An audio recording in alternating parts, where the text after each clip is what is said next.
Hello everyone and welcome back to the Parrot Teacher. I am David and today we're discussing a very important topic, and that is rescues and how they are not quick fixes.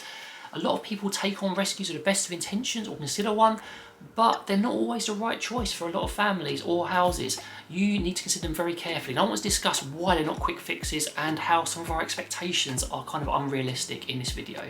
Now, to start off with, if you have taken on a rescue or are considering one, that is great. You're doing an awesome thing. There are too many parrots in the rescue system who really need loving homes and families. It's really a great thing taking one on, and kudos to you. We have mostly rescues in our own house and it's a great thing, but it does come with a lot of extra effort and responsibilities that people should be highly aware of. And I've done videos on this in the past. I'll leave a card for one now. Do strongly and very carefully consider before taking on a rescue parrot, and also learn as much about them as you can. Now, the main point I wanted to get across in this video is that taking on rescue and rescue behaviour problems aren't quick fixes. Some trainers out there, especially less reputable ones, will do these videos of miracle one-day turnarounds and this rescue was sorted in no time at all, blah blah blah. Most of the time those aren't very complex cases, or they weren't rescues in the first place, to put it bluntly. A lot of rescues take a lot of time, effort, patience and consistency.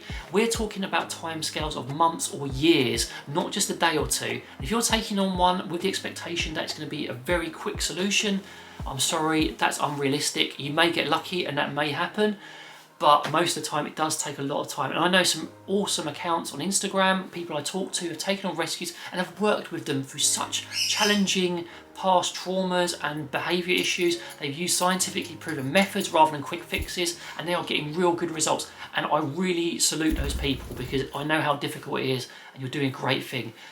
They don't get fixed that quickly, you know. Even with the quicker fixes, we are still talking longer timescales, and there will be bumps in that road. It's not going to be a consistent graph like that. It's going to be more like that, and that is the experience for most people.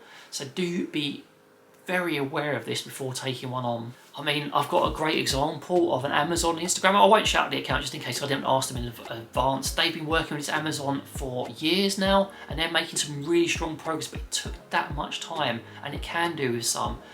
Kipling is another great example in my own sort of experience.